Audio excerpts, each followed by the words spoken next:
민재야, 잘할 수 있지? 아무데나 기웃거리지 말고 늘 매사에 침착하고 빨간불 파란불에 흥분하지 말고. 걱정 마. 잘할 수 있다니까 진짜. 시작이 어려운 주린이가 걱정되신다면 대한민국 주린이집 이베스트 투자증권. 네, 안녕하십니까. 오늘 2022년 5월 26일 이슈체크 시작하겠습니다. 사실 오늘 제가 좀 해프닝이 있어가지고 이게 아마 예전하고 좀 화면이 좀 다를 수도 있고요. 제가 좀 만져가지고 프로그램을, 그리고 이게 마이크가 약간 좀 제가 좀 교체를 해야 될 것 같아요. 지금 약간 마이크가 접촉 불량이 좀 있어가지고 뭐 이게 됐다 안 됐다 그러더라고요. 그래서 아까 좀 한참 제가 좀 씨름해가지고 아무튼 제 뭐 화면 좀 보이시죠? 예, 잘 보이실 것 같고, 오늘 국내 주식시장이 뭐 이건 이거고 참 너무 어렵습니다. 오늘 장중에 분위기가 좋았는데 갑자기 오후장 들어서 증시가 급락해 버렸잖아요. 사실은 쭉. 그 이유가 하이닉스 때문이에요. 하이닉스하고 오늘 뭐 삼성전기도 너무 안 좋았고, 그러니까 IT 기업들이 버티다가 지금 뒤늦게 다 무너져 버리고 있습니다. 예, 그래서 정말 극악의 난이도고요. 너무 어려운 것 같아요, 지금 시장이. 하이닉스가 오늘 이렇게 급락한 이유는 낸드 플래시 점유율이 3위로 밀렸대요. 뭐 도시바에 밀렸겠죠. 근데 트렌드포스에서 나온 이제 데이터가 발표되면서 외국인이 팔았더니 그게 진짜인지 모르겠습니다. 그런 데이터 때문에 진짜 빠진 건지. 근데 아무튼 이제 그런 이슈로 인해서 주가가 급락을 해버렸고, 외국인이 공교롭게 진짜 팔아버렸어요. 그냥 때려버린 거죠, 어떻게 보면. 근데 뭐 우리가 그거를 사실 뭐 중국 스마트폰이 판매가 잘 안 돼서 그렇거든요. 그러니까 지금 모든 게 다 꼬인 상태고 그걸 미리 선반영했는데 실제 데이터로 확인되니까 또 때려요. 그러니까 아픈데 또 아픈 그런 상황이 반복되고, 이건 우리나라만 그런 건 아니고요. 미국도 그래요. 엔비디아도 지금 호실적 나왔는데 안 좋아질 거다. 그거 뭐 누가 모르나요? 안 좋아질 거 알고 있었죠. 지금보다 2, 3분기 안 좋을 것 같으니까 민 거잖아요, 미리. 근데 그런 게 안 통하고요. 지금 안 좋으면 그냥 팔아요, 시장은. 예, 그러니까 당장에 뭔가 가시성이 안 보이면 일단 팔고 보자. 그러니까 정말 어마어마한 그 약세장의 모습이 지금 펼쳐지고 있습니다. 그래서 너무 어렵고, 이걸 뭐 버티는 것도 한계가 있고, 하이닉스도 그나마 잘 버텼던 기업인데 하루에 5% 급나가니 뭐 누가 이걸 또 견디겠습니까? 밸류상 바닥은 맞아요. 그러니까 역으로 생각하면은 엄청난 매수 기회는 맞는데, 지금 뭐 매수 기회 아무리 뭐 그렇게 생각을 해도 저렇게 멀쩡한 기업이 갑자기 하루에 5% 폭락하는데, 뭐 매수가 좀 중요한 게 아니라 갖고 있는 거라도 팔아야 되나, 이 고민밖에 안 드는 거죠. 그게 정말 어려운 것 같습니다. 그래서 저도 뭐 뭐라고 말씀드리기 좀 어렵지만 밸류는 분명히 좋지만 매수 기회는 맞는데, 지금 나오는 온갖 불확실성, 시장을 뭐 예측도 안 되고, 예, 이런 상황에서 약간의 트집만 잡히면 그냥 주가가 급나가는 그런 상황입니다. 뭐 이건 삼성전자도 마찬가지고 모든 기업들에 다 해당이 돼요. 그래서 지금 얼마 전에 SK도 그 자회사가 한국전력 때문에, 그죠? S&P 상한제 때문에 하루에 5% 폭락하고요. 이런 일들이 앞으로 또 나올 겁니다. 그러니까 멘탈 관리 잘해야 될 것 같고 참 어려운 것 같아요. 또 오늘은 그런 이제 하이닉스의 그런 좀 충격이 증시에 좀 부담으로 작용했다라고 보시면 되겠고, 오늘 그나마 조선주는 좋았고요. 현대미포가 급등했고, 그러니까 또 살아있는 업종은 또 이렇게 살아있어요. 도시가스. LNG 쪽은 그때도 말씀드렸지만 이게 구조적으로 성장하는 쪽이라 괜찮고, 태양광이 오늘 그렇게 많이 빠지던 태양광이 한 번에 가버렸어요. 이게 이런 게 또 참 주식이 어려운 점인 것 같아요. 태양광이 그냥 쭉쭉쭉 빠지다가 오늘 하나솔루션도 하루에 10% 올랐어요. 그러니까 태양광 쪽이 이제 앞으로 유럽에서 설비 투자 늘어나고, 이건 다 아는 거예요. 사실 우리 모르는 거 아닙니다. 중국 폴리실콘 가격 올랐고 유럽이 설치 수요 느는 거는 얼마 전에도 보고서 보여드렸잖아요. 예. 그 메리츠의 문경원 연구원님 보고서였나? 거기에 이제 유럽이 러시아랑 이별 준비를 하고 있다. 그죠? 거기에 나와 있잖아요. 태양광 수요 풍력. 근데 안 가요, 주가는. 그러다 오늘 갑자기 갑니다. 근데 갈 때는 또 한 번에 가는 그런 특징들이 있어요. 그래서 좀 버티실 거는 끝까지 버텨주세요. 그게 맞는 것 같아요. 언제든지 저런 흐름 나옵니다. 나오는데 뭐 악재가 나온 거는 그대로 그냥 무너지는 그런 흐름이고, 오늘 아모텍은 또 올랐는데, 삼성전기는 아시겠지만 그 스마트폰 중국 비중이 절대적으로 높아요. 근데 중국은 앞으로 회복될 가능성이 높잖아요. 근데 지금 당장은 안 좋죠. 재고 조정 들어가고. 그러니까 빠지는 거죠.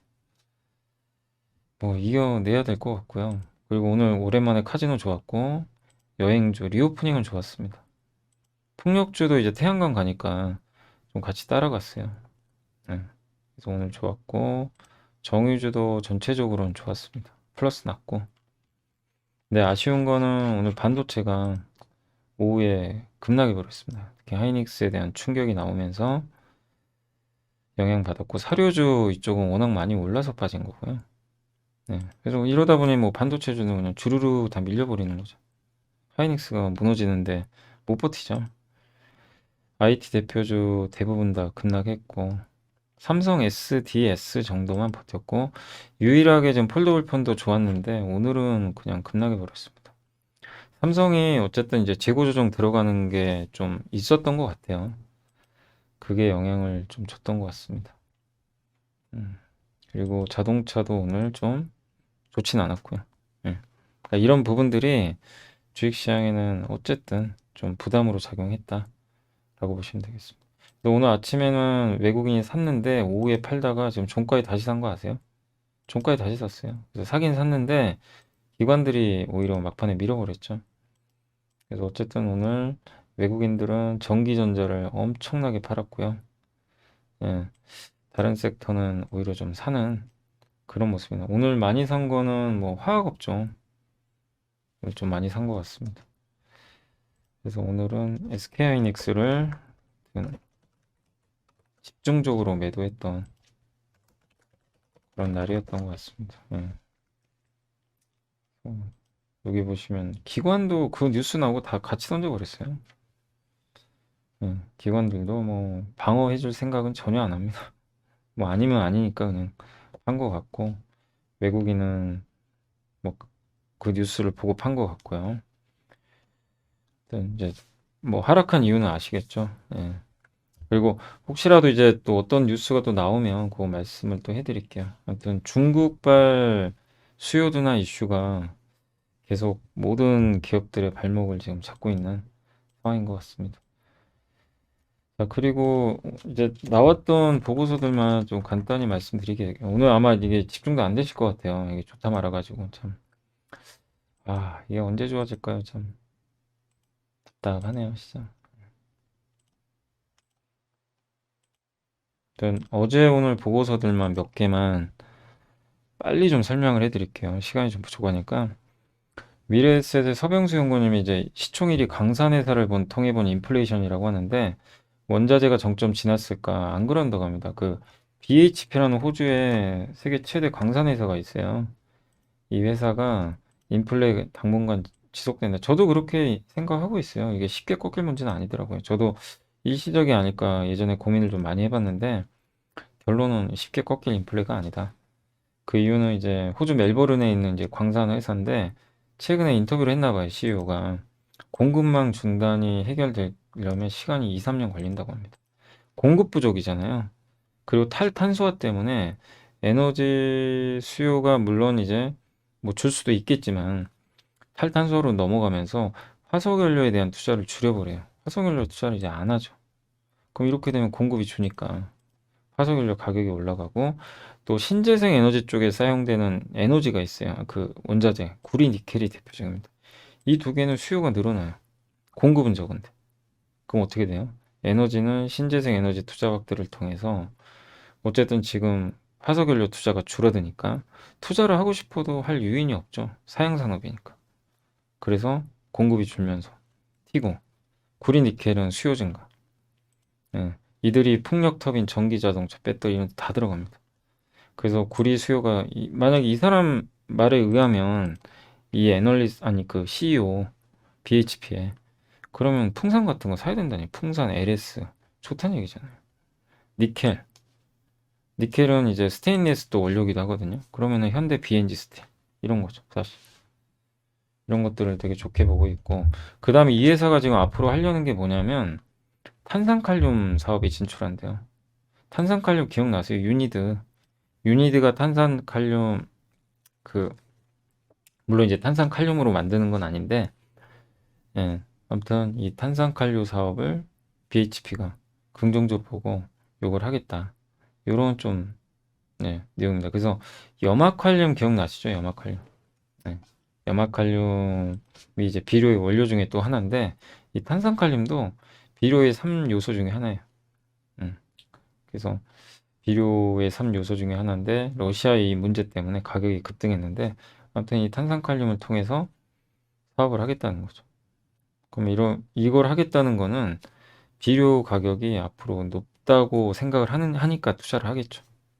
탄산칼륨이 그리고 어쨌든 뭐 여러 군데 쓰여요. 근데 이제 주로 제가 알기로도 좀 비료 쪽에 들어가는 걸로 알고 있습니다. 그래서 비료 가격이 그만큼 수년간 높은 가격들을 유지할 가능성이 크다는 것을 의미하다. 그러니까 비료주들한테는 이건 좋은 거죠, 사실. 그죠? 예. 그렇게 생각을 하셔도 좀 될 것 같습니다. 이제 그런 의미로 보시면 좋을 것 같아요. 지금 뭐 이 원자재 가격이 언제까지 계속 이어질지 모르겠지만 또 원자재에 대해서는 좀 그렇게 그 세계 최대 광물 회사가 이렇게 좀 긴 호흡으로 굉장히 좀 오래 갈 것으로 생각을 하고 있어서 이런 부분들은 경제에는 좀 부담이 될 수밖에 없는 것 같아요. 솔직히 이분 얘기가 틀렸으면 좋겠어요. 그 에너지 가격이 꺾여야 이게 우리나라 무역 수지도 좋아지고 하는 건데 근데 이게 말처럼 쉬운 게 아닙니다. 공급을 늘려야 되는데 늘릴 방안이 없어요. 아니면 러시아가 다시 복귀를 해야 되는데 러시아가 전쟁 끝낸다고 제재가 풀릴까요? 그러니까 이것도 좀 쉽지 않은 거죠. 그래서 아무튼 이제 여기서 우리가 느낄 수 있는 거는 그 유니드 있죠. 유니드가 이제 염화칼륨에서 원료를 받아다가 그 이제 가성칼륨을 만들잖아요. 근데 비료 가격과도 연관이 되니까 비료 가격이 이렇게 높다면 결국 유니드한테도 긍정적일 수밖에 없는 거죠. 그러니까 그런 내용이니까 한번 참고하시고 극단론에 대한 생각인데 정말 힘듭니다. 뭐 저도 오늘 오전만 해도 이제 좀 괜찮아지나 싶었는데 뭐 정말 힘든 것 같아요. 근데 제가 힘든 것도 힘든지만 여러분들은 너무 힘드시니까 저도 항상 너무 죄송하고요. 저도 오늘 막 아까 막 갑자기 하이닉스 빠지는 거 보고는 정말 아니 왜 굳이 이렇게까지 해야 될까 시장 반응이. 그러니까 솔직히 뭐 외국인 기관도 너무 믿고 저도 그래요. 저렇게 자꾸만 파니까. 근데 여러분 뭐 갖고 계신 분들은 얼마나 오늘 짜증 나시겠어요, 솔직히. 예. 그 심정을 저도 압니다. 근데 뭐 어떡하겠습니까, 그죠? 예. 조금만 좀 참아주시고 그리고 지금 뭐 이런 악재들 우리가 모르는 것도 아닙니다. 근데 지금은 조그만 빌미가 되면요 공포심이 생겨가지고 그냥 막 던져버려요. 예. 그러니까 리스크를 회피하려고 그래요. 예. 그러니까 이제 이게 온다. 스태그플레이션, 버블 붕괴. 사실 미국 기업들 일부는요 버블을 다 터져버렸어요. 나스닥은 벌써 어떻게 보면 일부. 예. 뭐 이미 반영됐다고도 볼 수 있는데 근데 스태그플레이션 올 가능성은 높지 않고 이미 기대 그러니까 앞으로 물가가 오를 거라고 기대하는 인플레이션 그 기대값이 좀 꺾였어요. 그래서 물가를 잡지 못할 거라는 우려는 좀 접어드는 편이 맞는 것 같고, 또 이제 패닉 셀링이 남아있다. 이런 얘기하시는 분도 계시죠. 그러니까 공포장이 한 번 더 남았다. 예. 이제 그런 우려도 실제 있어요. 근데 그럴 것 같지는 않은데, 왜냐면 지금 미국 S&P 500 지수의 주당 순이익이 올라가거든요. 그런 거 보면 그렇게까지는 아닌 것 같은데, 아무튼 시장은 뭐 그런 부분들까지도 지금 계속 뭐 염려를 하고 있는 것 같아요. 그래서 뭐 너무 어려운 상황이 계속 좀 펼쳐지는 게 아닌가 이렇게 좀 생각이 됩니다. 그래서 너무 어려운 것 같아요. 지금 시장 상황 자체는. 그래서 이분도 답답하신 것 같아요. 제가 보고서 읽어보니까 이게 언제 좋아질지는 모릅니다. 뭐 저도 마찬가지고 누구도 몰라요. 뭐 이런 정말 잘 보시는 분들도 맞출 수는 없는 것 같고 다만 요거는 맞죠. 시간 가치의 누적과 인내의 결과물인데 이걸 지금 견디기가 너무 어려워요. 인내심 테스트를 그러니까 이제 그게 달했어요. 그러니까 그래도 극단론에 사로잡히지 마시고 지금 모든 것들이 지금 막 극단적이거든요. 근데 아무튼 극단론에 사로잡혀 공포에 사로잡히는 빈도를 줄여 나가시기 바라겠습니다. 그게 맞는 것 같습니다. 그러니까 아무튼 지금은 잘 이겨내야 될 것 같고 하나투자증권의 이제 김소희 연구님도 인터넷 기업들이나 게임주가 너무 안 좋잖아요. 예, 높은 밸류를 받았는데 왜 그럼 요즘에 이렇게 안 좋냐? P 곱하기 Q 마이너스 C가 안 좋아요. 이용자 수는 감소하죠. 가격은 상승이 멈췄죠. 비용은 증가하죠. 그럼 이익이 줄죠. 가격 곱하기 이용자 수가 매출이고 비용이 이제 비용 빼면은 이익 나오잖아요. 근데 이용자 수 가격이 못 올라가니까. 왜냐면 너무 포화 상태인 거예요. 미국도. SNS 안 쓰는 사람이 어디 있어요? 포화 상태. 더 증가할 수 있을까? 이런 거에 대한 이제 고민들. 음. 그런 이제 그러다 보니까 너무 힘든 거고 비용은 자꾸 올라가고. 그러니까 이제 그 스냅 같은 기업이 폭락을 하는 거죠. 그래서 되게 지금 어려운 그런 상황이 이어지고 있는 것 같습니다. 마케팅비, 인건비는 이거는 한번 올라가면 절대 안 이제 안 줄죠. 여기에 대한 부담. 그러니까 요 부분에 대한 것들에 대한 이제 우려감이 생기면서 인터넷 게임주가 폭락을 한 겁니다. 그래서 일부 이제 반전이 좀 확인이 되면 주가 반등도 가능하겠지만 단기 해소되기 좀 어렵다고 보고 있는 것 같아요. 예, 단 이제 뭐냐면 팔지는 좀 말자는 의견인 것 같아요. 지금 왜냐하면 밸류에이션이 최하단까지 내려왔고 일부 모든 기업이 다 그렇다는 건 아니에요. 그러니까 많은 기업들이 이제 밸류 하단까지 내려왔으니까 지금 구간에서는 좀 뭐 너무 비중을 좀 줄이지 말자라는 의견이고 네이버하고 제일기획을 좀 최선호주로 제시했습니다. 이쪽 섹터에서는 가장 보수적으로 근데 진짜 보수적으로 추정을 했을 때 시총이 네이버는 44조 25만 원을 바닥으로 보고 있고 그러니까 진짜 안 좋게 최대한 추정을 했을 때 거의 다 왔죠. 사실 뭐 26까지 갔으니까 카카오는 77,500원 그러니까 어느 정도 바닥은 왔다는 얘기예요. 근데 이제 뭐가 바뀌어야 올라갈 거 아니에요. 금리가 좀 상승이 둔화되든가 그럴 때까지는 좀 시간은 필요하다는 거 생각해 주시면 좋겠습니다. 아무튼 그런 내용이니까 참고를 해주세요. 그러니까 올라간다고 저도 말씀드리는 게 아니라 좀 시간은 필요하다. 근데 확실히 좀 제일 계획은 되게 좋게 보고 있는 것 같습니다. 자, 그리고 제노레이는 이제 기업 분석 한번 해드릴게요. 환자 진단에 쓰이는 엑스레이 영상 진단 있죠. 수술실에서 수술할 때 영상 진단 장비가 수술할 때 수술 부위를 찍어요. 왜? 통증이 있나 없나 확인해야 되니까. 그거 만드는 이게 CARM이라는 그 장비 회사예요. 예. 그래서 환자의 통증 부위를 실시간으로 투시할 수 있는 장비입니다. 먼저 요게 매출 비중이 제일 높고 국내 1등이고 환자가 이제 아픈지 안 아픈지를 좀 봐야 될 거 아니에요. 그 맘모그래피면 이제 유방암을 진단하는 장비고 비중은 적지만 마진율이 좋고 CT는 환자의 구강 상태를 촬영하는 거예요. 그래서 이것도 비중이 꽤 큽니다. 펜은 이제 환자의 두상을 이거 촬영해가지고 치열.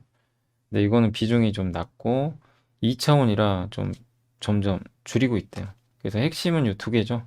CARM과 CT. 그래서 그러니까 수술 쪽 그리고 구강 쪽 이 두 개를 동시에 이런 기업은 우리나라에 없어요. 예, 한국에는 이렇게 두 개를 동시에 하는 기업은 없다고 합니다. 그래서 올해 1분기 실적 좋았고 한번 예전에 실적 보여드렸죠. 예상포도 높고 예상포도 낮고 저평가돼 있어. 근데 너무 좀 소외받는 것 같아요. 진짜 이렇게 싸고 ROE도 좋고 실적 좋은데 안 가요. 근데 그게 한두 개가 아니에요. 지금 뭐 요새 그 정우식 연구원이 이제 이리온 방송을 어저께 올린 게 있어요. 그 윤조 센터장님 한번 보시면 동국제약, 삼형전자, 메커스 실적 다 좋아요. 주가 안 갑니다. 빠지진 않는데 답답하다고 좀 하시더라고요. 왜냐 좋은 걸 호재가 나와도 실적이 좋아도 인정을 안 하고요. 안 빠지는 정도. 안 좋은 기업은 폭락. 이게 한국 시장이 지금 현실인 것 같아요. 좀 최근에. 그래서 정말 난이도가 너무 어렵네요. 예. 자, 그리고 그 저희 당사 남인식 연구원님이 한국공항이라고 아세요? 이게 지상조업사가 운항을 위해서 그러니까 여러분들이 항공기에서 내리죠. 내릴 때 밑에 이제 어떤 자동차가 와가지고 계단으로 만들어주고 그거 타고 가잖아요. 그죠?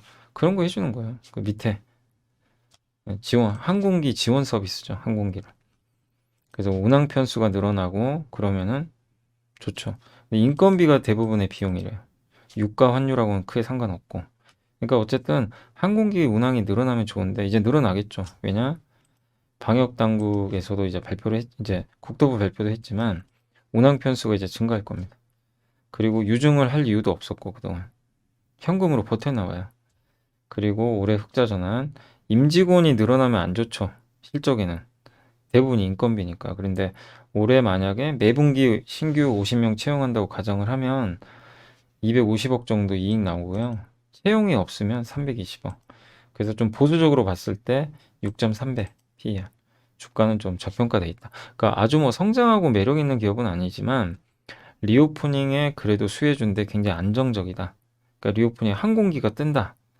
그러면 수혜를 받는 직접적인 회사니까 리오프닝 관련해서도 한국공항도 괜찮은 것 같아요. 그리고 오늘 솔브레인은 목표 주가 올렸습니다. 뭐 올린 이유는 2차 전지 전해액 원재료가 가격이 떨어지면서 수익성이 올라갔고 반도체 시가격이 평택 3공장 초기 가동 효과로 매출이 좀 올라갈 것 같아요. 퍼 10.9배밖에 안 되고 목표 주가를 크게 올렸습니다. 31만 원에서 37만 원으로. 솔브레인은 이제 그렇고 아모텍이 오늘 좋았는데 오늘 그 하이투자증권에서 이제 목표 주가를 고이영 박상욱님이 이제 올렸고 구분응선 이거 한번 설명해드리면 이 회사가 MLCC를 만들어요. 원래 MLCC 업체는 아닌데 5년 전부터 개발을 해가지고 양산이 시작됐는데 중국 쪽에는 아직 매출이 얼마 안 돼요. 그래서 올해 3분기에 주요 글로벌 업체에 이제 납품을 할 건데 거기서 이제 대량 양산이 되느냐가 변곡점이고 5월, 6월, 8월 이건 기대예요. 실제 될지 안 될지 모릅니다. 그래서 이게 되면 이제 기업 가치가 레벨업 되는 거죠. MLCC가 제일 중요합니다. 이게 벌써 5년 이렇게 시간이 이렇게 많이 지났어요. 그러니까 이게 잘 되느냐가 중요한 것 같고 화이양 제품 승인이 그때 무산이 됐어요. 옛날엔 납품하려다. 그래서 또 어려워졌고 MLCC 시장도 굉장히 빨리 될 줄 알았는데 검증하는데 시간이 너무 오래 걸렸나 봐요. 그러니까 아무나 안 해줘요. MLCC는 전력을 좀 컨트롤 해주기 때문에 뭐 아무 업체 거나 쓰진 않습니다. 그래서 이제 됐고 본격적인 양산은 3분기. 그래서 이 회사는 지금 갑니다 이걸 얘기하는 게 아니라 턴어라운드 기대감으로 보시는 건 좋지만 3분기에 제대로 양산되는지 반드시 검증하셔야 돼요. 그렇죠? 그래서 아직은 뭐 좋아질 것 같다. 요 정도로 생각하는 게 맞겠죠. 네. 그리고 MLCC가 터지면 이게 왜냐 일본 기업들이 독점하고 있는 시장에 도 뛰어들었거든요. 그리고 내년 PER 기준으로 16배니까 싸진 않습니다. 그러니까 아모텍은 기회를 계속 누리고는 계시되 오를 땐 절대 사지 마시고 왜냐? 올라가면 비싸지니까. 그리고 3분기에 제대로 양산되는지를 확인해야 돼요. 그걸 꼭 좀 말씀드릴게요. 그래서 오늘 올라간 것 때문에 흥분하시면 안 돼요. SKC는 LFP 배터리가 많이 늘어나면 좋고요. 올해 실적 좋고 계속 증설을 해요. 말레이시아 증설하면 또 그게 저렴하죠. 전기료가 저렴해서 이 부분도 좋고. 그리고 3, 4%밖에 안 됐던 미국향 수출 비중이 많이 늘어났다고 합니다. 일본 업체들이 경쟁사들이 증설을 안 해가지고 파나소닉에 이제 SKC가 많이 늦나 봐요. 그러니까 이제 테슬라에 들어가는 파나소닉 물량을 SKC가 담당하는 것 같고 중국 비중, 중국이 왜 비중이 늘어났냐면 LFP 배터리가 많이 탑재되는데 동박 회사는 LFP를 탑재한 배터리가 더 좋대요. 왜? 이게 더 많이 들어간대요. 동박 투입량. 에너지 밀도가 낮기 때문에 동박 투입량이 이렇게 더 많대요. 그러니까 우리나라 동박 회사들도 그러니까 SK나 뭐 만약에 삼성이나 LG가 LFP 배터리 만든다. 그러면 되게 좋은 거예요. 사실 동박 회사들. 그렇게 보시면 돼요. 그런 내용입니다. 그래서 좀 좋아질 것 같다. PER 25배면 동박 회사 치고는 비싸진 않죠. 그런 내용이고 그 다음에 이제 올리브영이 밀어주는 색조 브랜드에 주목하자. 올리브영이 유일하게 지금 거의 성공했어요. 이 H&B 스토어. 장사 잘 되죠. 예, 그래서 거기에 주로 납품하는 기업들이 두 개라고 하면 아이패밀리 SC, 클리오. 이 두 개가 그 색조 브랜드예요. 올리브영 그리고 일본 노마스크 이쪽. 그래서 중국 비중이 별로 없으니까 수혜가 예상돼요. 중국이 요새 너무 안 좋으니까. 그래서 아이패밀리 SC는 올리브영에서 매출 50%가 나온대요. 그죠?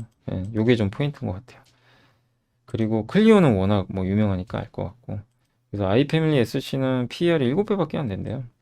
또 저평가돼 있어서. 근데 이게 저평가돼 있으니까 아, 사야지 이러지 마시고 꼭 한번 개별적으로 공부 꼭 해보시고 들어가 보세요. 사업 보고서도 꼭 체크하시고.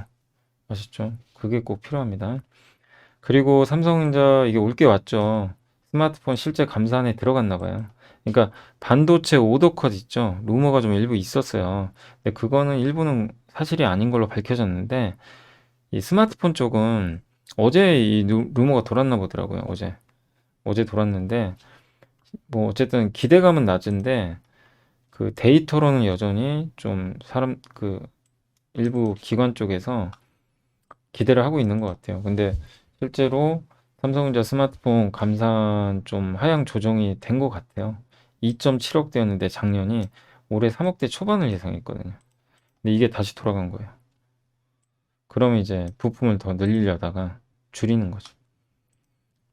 거기다 뭐 중국까지 안 좋으니까. 그래서 재고 조정이 확인돼서 오늘 그래서 삼성전기도 빠진 겁니다. 스마트폰 부품 섹터가 안 좋은 게 실제 이제 이런 것들이 가시화되다 보니까. 그러니까 왜 이렇게 시장이 어렵냐면요. 연초에 좀 예상했던 거랑 경로가 완전히 달라요. 더 좋아져 있는 게 아니라 더 안 좋아져요. 근데 그게 삼성이 잘못하는 것도 있죠. 지워 있으니까. 근데 그거는 삼성이 잘못이지만 갑자기 전쟁 나고 수요 뭐 이런 것들 있잖아요. 중국 이슈, 봉쇄령. 누가 예상을 했겠어요. 그런 게 있으니까 기대가 꺾여버린 거죠. 네. 그래서 2분기 실적에 대한 좀 마이너스가 날 수도 있다. 폴더블만 좋다고 합니다. 근데 그렇다고 해서 팔자는 의견은 아니고 하반기에 이런 기업들은 주목을 하자. 지금 안 좋지만 일단 폴더블 모멘텀 있잖아요. 그죠? 그리고 DDR5 여기 AR, VR 이쪽 유망하다. DDR5는 뭐 트렌드죠. 기판 업체들 좋죠. 이 기업들은 여전히 성장. 중국 봉쇄가 해제되면 삼성전기가 비중이 제일 높아요. 중국 비중. 그러니까 삼성전기도 좀 인내심을 갖고 기다리시면 될 것 같습니다. 중국이 해제되면서 그러니까 중국만 좀 풀어주면 삼성전기가 또 가격이 올라갈 수 있는데 아직은 그런 상황은 아니죠. 그래서 이 부분이 조금 아직은 좀 아쉬운 것 같습니다. 그래서 오늘 일단 보고서는 이렇게 좀 오늘 보고서고 제가 어제 것도 이게 적어는 놨어요. 그래서 어제 것까지는 한번 보여드릴게요. 어제 것까지는 한번 보여드리고 마무리를 짓도록 하겠습니다. 예, 일단 요거는 이제 어제 거고 한번 좀 화면을 키워가지고 제가 보여드릴게요. 이게 좀 작게 보이시니까. 그래서 요거는 이제 어제 나온 보고서고 이걸 조금 압축을 하겠습니다. 네, 보이시죠? 자, 그래서 어제 나온 것도 정리를 했는데 어제 되게 많이 나왔어요. 그 PSK 목표 주가 63,000원 유지했고 신규 제품들 이렇게 진입을 했고 작년 상반기 이제 북미 비메모리 업체 요걸 납품을 하기 시작했고 아마 인텔로 추정을 하고 있어요. 정확히 어딘지는 뭐 나온 건 아닌데 인텔로 추정을 하고 있고 그래서 인텔이 투자를 더 지금 적극적이잖아요.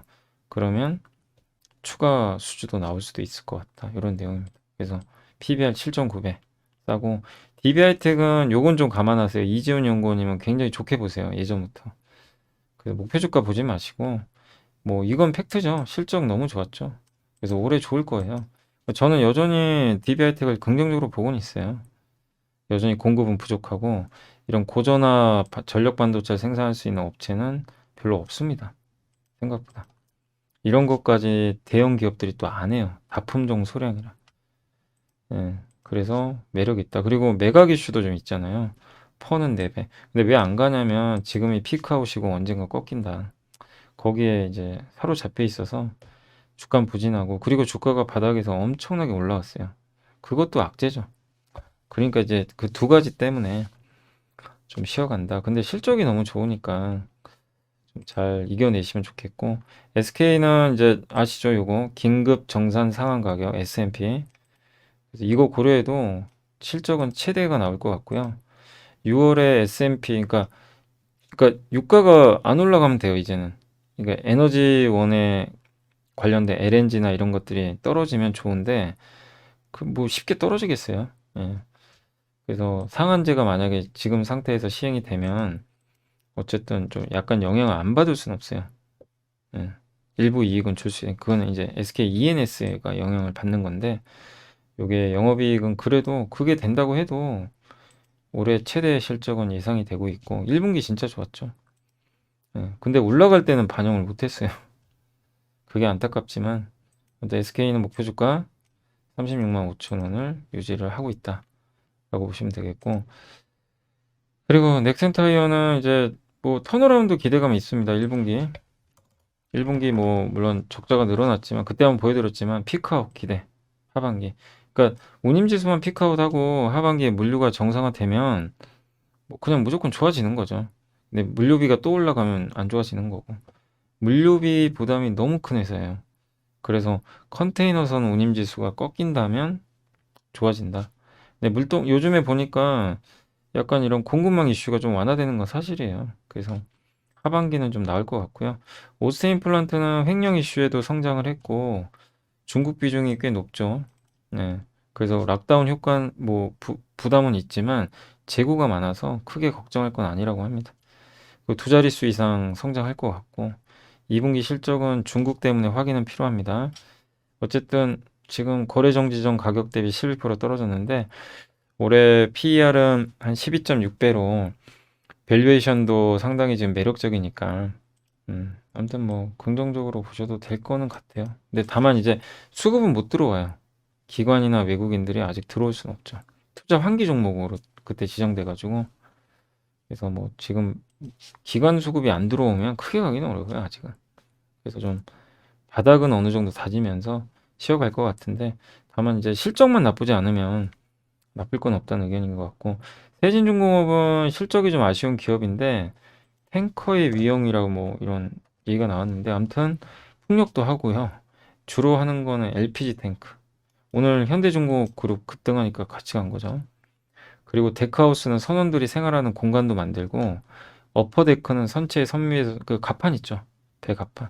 그러니까 배와 관련된 걸 웬만하면 다 하는 회사입니다. 그리고 동방성기라는 조선의 배에 들어가는 파이프 만드는 회사. 이것도 인수했고, 인하조 1승도 인수했고, LNG 탱크로도 제품 다변화 성공했고, LPG, LNG, 그러니까 한마디로 가스와 관련된 거를 하는 회사예요. 배와 관련된. 그리고 플랜트 공사도 수출 따냈는데 이게 이제 발목을 잡았죠. 이건 이제 다 끝난 거 같는 것 같고. 단 이런 건 다 좋은데 비싸요. PER이 38배, PBR이 2.2배로 싸진 않습니다. 그래서 저는 개인적으로 세진중공업은 좀 급락할 때 들어가는 게 맞다. 그러니까 이게 좀 걸리더라고요. 싸지 않다는 거. 그래서 오를 때는 하지 마시고 충분히 좀 주가 내려올 때 하는 게 맞는 것 같습니다. 다 내용은 좋은데 밸류 부담이 좀 아킬레스건인 것 같아요. 오리온은 뭐 나무랄 데 없어요. 뭐 좋죠. 중국이 성장했고 베트남에서는 직접 영업을 하는 걸로 바꿨는데 이게 먹혔나 봐요. 예. 그리고 국내에서는 가격 안 올렸죠. 러시아에서 초코파이 가격 올렸죠. 국내도 언젠가 올릴 수도 있는데 어쨌든 점유율 계속 늘어나고 있고, 오리온을 대체할 기업은 없어요. 초코파이를 누가 대체하겠어요. 꼬북칩. 그래서 여전히 매력이 있습니다. 아모텍은 이제 어제 나온 거는 김은호 연구원님은 좋게 보시더라고요. 목표 주가 올렸어요. 4만 원으로. 아까 제가 아모텍 한번 보여드렸죠. 예. 그러니까 뭐 어떻게 판단하실지는 여러분의 선택의 문제입니다. 그러니까 이분은 이제 좀 올해 드디어 된다고 생각하시는 거예요. MLCC 3분기부터, 3, 4분기부터. 예. 그러니까 뭐 이거를 된다 안 된다는 우린 모르지만 된다면 뭐 가치가 확 올라가는 거죠. 그래서 3분기부터 한번 잘 아모텍이 진짜로 턴어라운드 할지 잘 체크를 해보시면 좋겠고, 그래서 중요한 게 2분기 실적 발표를 잘 보세요. 2분기 실적 발표할 때 기업 설명회에서 이런 얘기들이 나오겠죠. 그때가 포인트 같아요. 그래서 지금 급하게 하지 마세요. 아시죠? 아모텍을 내가 물려 있다 그러면 희망을 가져보시되 살려고 하시는 분들은 조금만 기다렸다가 2분기 실적은 보자. 그렇게 말씀드리겠습니다. 그리고 애널리스트마다 다 추정이 달라서 여기 보면 김은호 연구원님은 8.6배. 근데 아까 하이투자의 고유영 연구원님은 16배. 너무 극과 극이죠. 그만큼 어려운 거예요.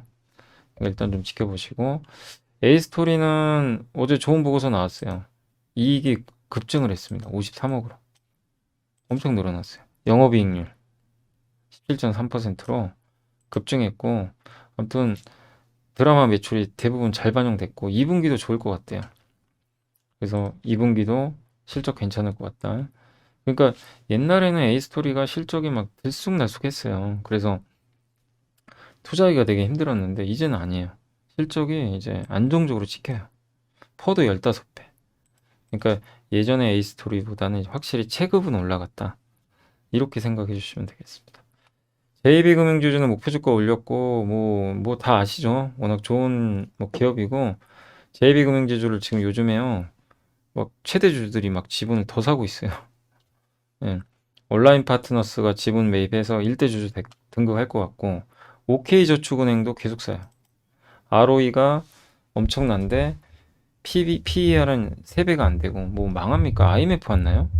아니 은행주들 너무 싼 거 아닌가요? 아무리 그래도 이건 너무 심한 것 같아요. 배당 수익률이 8.5%래요. 예, 그러니까 너무 싼 것 같습니다. 주성 엔지니어링은 최근에 주가가 급락했죠. 중국 비중이 높아서 그런 거예요.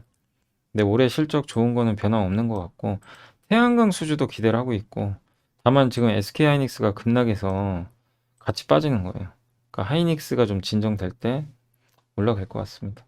현재 PER은 10.2배 정도 수준인 것 같고 비싸진 않지만 어쨌든 지금 이 하이닉스 심리가 안 좋아서 같이 빠진다. 다만 태양광 수주가 좀 더 나와주면 훨씬 좋겠죠. 예, 그건 좀 지켜보시고 한국 소부장의 매력이라 그래가지고 이건 예전에 이제 나왔던 보고서랑 결이 비슷해요. 완성 제품을 만드는 삼성전자 하이닉스보다 소부장을 사자는 의견인 것 같아요.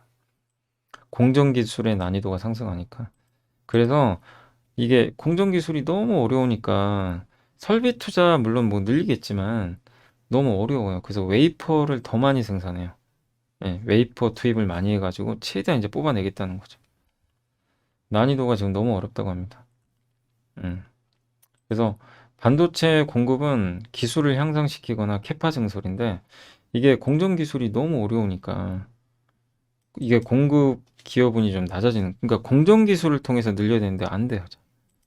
그래서 캐파 증설을 또 해야 되는데 이런 비용 부담이 커지잖아요.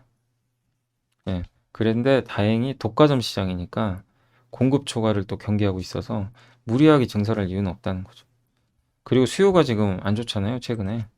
그러니까 공급을 크게 늘리지는 않아요. 막 설비 투자 엄청 해가지고. 지금 그런 상황인 것 같습니다. 근데 어쨌든 소부장의 이익 기울기가 생산업체보다는 좋다. 이런 내용인 것 같습니다. 그래서 지금 계속해서 우상향하는 사이클이고 가장 좋은 쪽은 아마 이쪽 부품 쪽으로 보고 있는 것 같아요. 부품. ISC 같은 거 있죠. 소재도 좋고 장비는 차별화된다. 그러니까 아까 주성 같은 거 좋게 보시더라고요. STI. 근데 아닌 건 또 아닌 거. 이렇게 보고 있는 것 같습니다. 그래서 선호주는 원익 QNC, TSE, ISC. 근데 저는 그렇게 봐요. 뭐 소부장은 저는 결국 다 같이 간다. 지금 부품이 우위일 수 있어도 소재나 장비도 안 갈 수는 없고요. 그리고 왜냐면 계속해서 공장 투자 늘려요. 늘리고 평택 공장, 또 평택 네 번째 공장, 테일러시 이제 앞으로 줄줄이 대기하고 인텔, TSMC. 그래서 글로벌리하게 이렇게 장비가 수주가 잘 되는 기업들이 유리하겠죠. 그러니까 그런 면에서 저는 뭐 장비도 좋을 수밖에 없다. 근데 다만 저도 그건 동의를 해요. 아무 장비나 좋다는 건 아닙니다. 그러니까 경쟁력이 있는 장비 위주로 가겠죠. 그래서 지금 어쨌든 오늘 하이닉스나 이런 것들 때문에 뭐 또 소부장도 오늘 안 좋았지만 큰 사이클 상으로는 내년까지는 여전히 좀 반도체는 괜찮게 보고 있고 오히려 24년도가 좀 걱정을 하고 있어요. 그때는 반도체 공장이 완공되니까 그래서 그때부터가 좀 오히려 걱정이 되고 지금은 아직 완공되는 단계까지는 계속 설비 투자 나오고 미세 공정 때문에 공급을 늘리기는 어렵고 그리고 돈 잘 벌어요 하이닉스도. 네. 그래서 장기적인 관점에선 반도체에 대한 시각 변화는 뭐 없다라고 보셔도 좋을 것 같습니다.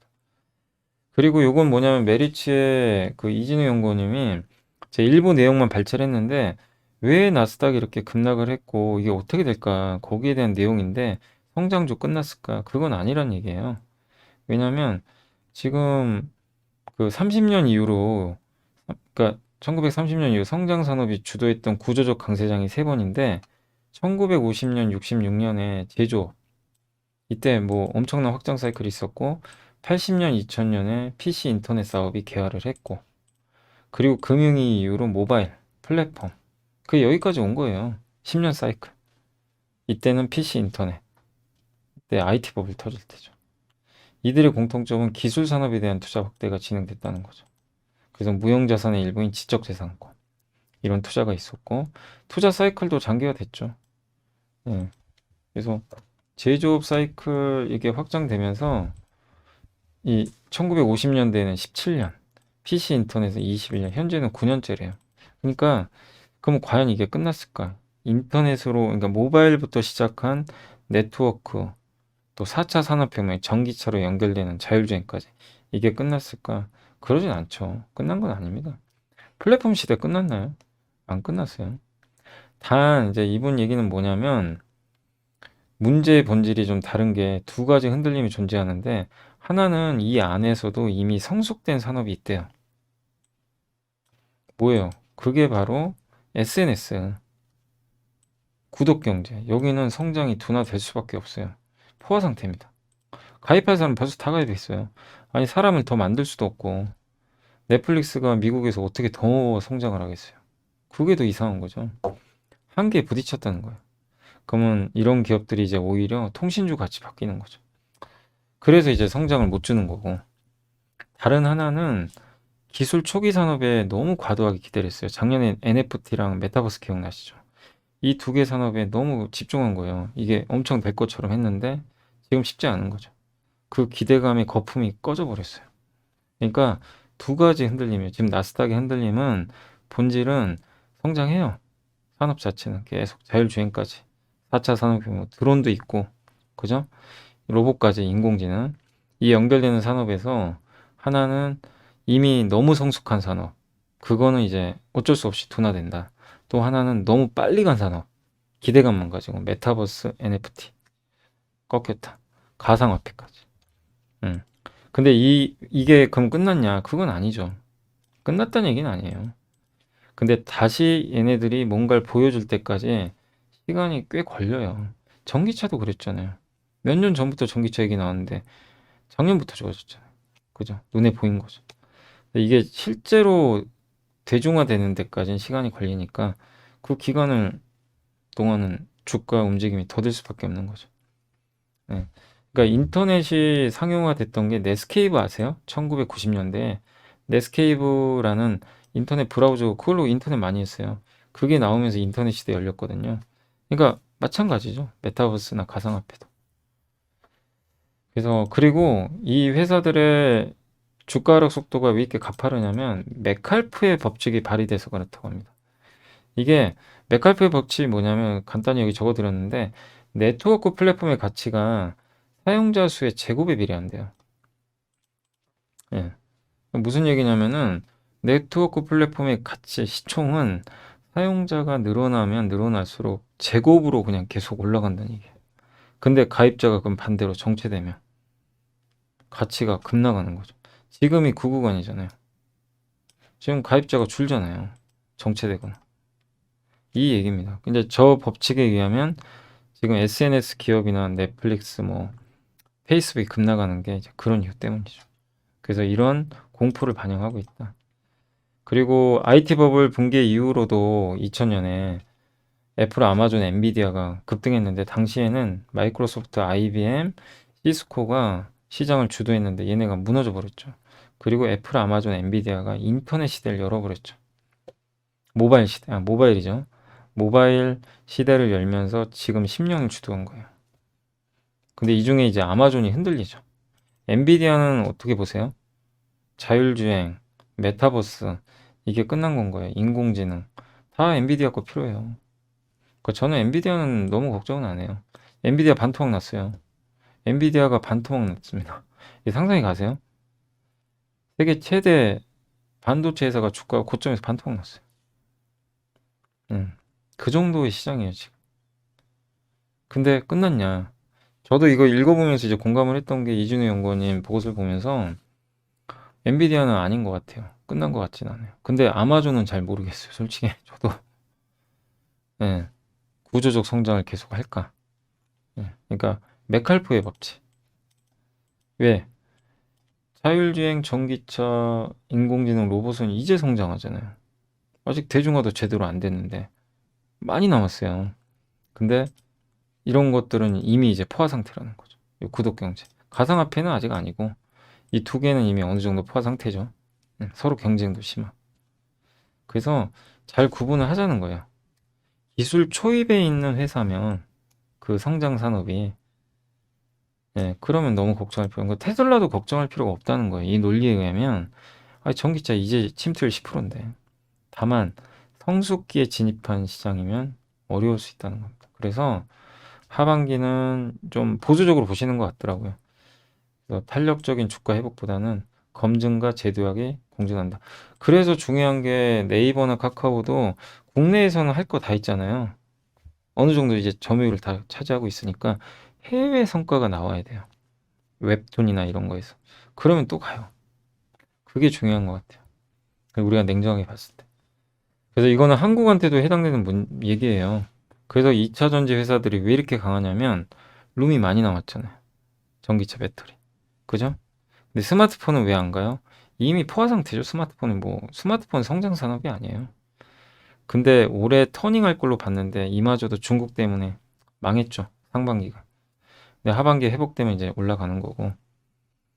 패키지 기판은 왜 가냐면 여기 자동차용 전장 부품이라든가 자동차가 전장화잖아요. 전자제품이 많이 들어가고 전기차, 자율주행, 로봇, 인공지능, 그 다음에 고사양 PC 이런데 그 최첨단 패키지 기판이 들어가야 돼요. 수요가 구조적으로 증가해요. 결국 이거예요. 이 회사가 속한 산업의 수요가 구조적으로 성장하고 초입인지 말기인지 중기인지 이거를 구분을 할 필요는 있는 것 같아요. 근데 반도체도 그래서 저는 좋게 봐요. 아직 많이 남았잖아요. 그래서 엔비디아도 좋게 보고 삼성인지 하이닉스 다 마찬가지입니다. 다만 저도 너무나 좀 짜증나고 그런 게 시장은 그거보단 지금 당장 수요 줄고 이거 어떡할 거야. 그냥 갖다 던져버립니다. 지금 이 논리여서 저도 좀 개인적으로 되게 좀 힘들어요. 해석하기 너무 어렵고 지금 좀 그런 상황입니다. 그러니까 그거를 좀 양해해 주셨으면 좋을 것 같아요. 아셨죠? 요 내용 이해 가세요? 한번 좀 곱씹어 보세요. 미국 주식 투자하신 분들한테도 중요한 내용인 것 같아요. 이게 맞다 안 맞다를 어떻게 알겠어요? 뭐 애널리스트가 100% 맞다도 아니고 다만 저는 이제 이런 보고서들이 너무 고맙죠. 왜냐하면 이런 걸 통해서 우리가 생각 못했던 걸 한번 생각해 주게 하잖아요. 그래서 여러분들도 한번 고민을 꼭 해보시면 좋을 것 같아요. 이런 부분에 대해서. 네, 그래서 한번 좀 말씀을 드렸고, 뭐 공시 보니까 DLNC가 요새 좀 주가 안 좋았잖아요. 그래서 그 자기 주식 취득 계약을 맺은 것 같습니다. 근데 저건 물론 좋은 건데 자사주 소각을 해야 좋죠, 사실은. 뭐 그거까지는 없는 것 같아서 좀 아쉽고. 그다음 네오이즈도 자사주 매입했네요. 오늘 공시를 보니까 네오이즈도 자기 주식을 매입을 했던 것 같습니다. 그래서 이런 부분은 좀 긍정적인 것 같고, DLNC는 1.48% 정도 전체 주식에 있었던 것 같습니다. 그런 내용이 일부 좀 나와 있네요. 그리고 잠시만요. 제가 또 있나 한번 볼게요. 공시들이 나온 게 있는지 한번 체크를 한번 해보도록 하겠습니다. 아니면 이제 아까 하이닉스 얘기도 좀 했는데 정말 하이닉스 참 오늘 저 정도 빠질 건 아닌 것 같은데 그래서 결국 이건 것 같아요. 반도체가 지금 그동안은 그래도 버텼던 게 서버가 버틸 줄 알았는데, 지금 서버 쪽도 좀 이거 투자가 주는 거 아니냐. 예. 이런 좀 내용들도 돌고 있는 것 같아요. 그러니까 정말 이젠 서버도 안 되는 거 아니야? 근데 오늘 엔비디아 실적에서는 서버 쪽은 엄청나게 성장했는데, 그래서 그런 부분들이 이제 뭐 연쇄적으로 작용하는 것 같아요. 아, 진짜 우려했던 게 현실화되는구나. 이런 부분들이. 그래서 되게 어려운 시기인 것 같습니다. 예. 그래서 좀 쉽진 않네요. 네. 자, 그래서 아무튼 오늘 고생하셨고, 물론 이제 아까도 제가 하이닉스도 언급을 해드렸지만, 다 어느 정도 선반영이 된 거는 맞아요. 그런 우려감 때문에 빠졌으니까. 그죠? 빠졌는데, 그게 또 막상 현실화되고 막 이런다고 하면, 시장 참가자들은 그마저도, 거 봐라. 안 되지 않냐? 팔자. 이 버튼이 나가서 급락하는 것 같습니다. 그래서 밸류가 이제 극단적으로 저평가된 구간까지 다시 왔습니다. PBR 거의 채졌죠. 그래서 좀 잘 이겨내 주시면 좋을 것 같아요. 예, PBR 저점 구간에서는 그런 뭐 서버 부분까지도 반영이 어느 정도 된 수치니까. 근데 확인은 안 돼요. 진짜로 서버가 이게 줄었는지. 중국은 확인 아직 쉽게 안 되고, 미국 쪽도 아직 쉽게 확인 안 되는 것 같고, 뭐 아니란 얘기도 있고요. 그러니까 참 정확하게 알 수는 없어요. 그래서 계속 저도 뉴스 좀 체크하면서 언급을 해드리도록 하겠습니다. 네, 아무튼 오늘 이제 50분에 걸쳐서 좀 오래 방송을 했는데, 그 이유는 뭐냐면은 제가 이틀치를 하다 보니까 좀 오래 걸렸습니다. 아무튼 오늘 좀 짜증나시는 하루지만 좀 잘 이겨내 주시고, 저는 이제 내일 금요일인데 금요일 날 다시 또 찾아뵙도록 하겠습니다. 오늘 너무 감사드리고, 예, 좀 힘든 장인데 기운들 내셨으면 좋겠습니다. 아무튼 이제 오늘 같은 날은 저도 무기력하네요. 뭐라고 말씀을 못 드릴 것 같아요. 진짜. 예, 좀 다들 멘탈 관리 잘 하시고 기운 많이 내셨으면 좀 좋겠습니다. 예. 우리 한국 기업들 뭐 저는 잘하고 있다고 생각해요. 잘하는데 외부 환경이 안 되네요. 그게 좀 안타깝습니다. 네, 아무튼 오늘 너무 고생하셨고, 저는 내일 또 뵙겠습니다. 감사합니다. 친구들은 아무거나 막 주워 먹지? 파란불 빨간불에 흥분하지? 친구들 따라서 우르르 몰려다니지? 시장이 어려운 주린이가 걱정되신다면 대한민국 주린이집 이베스트 투자증권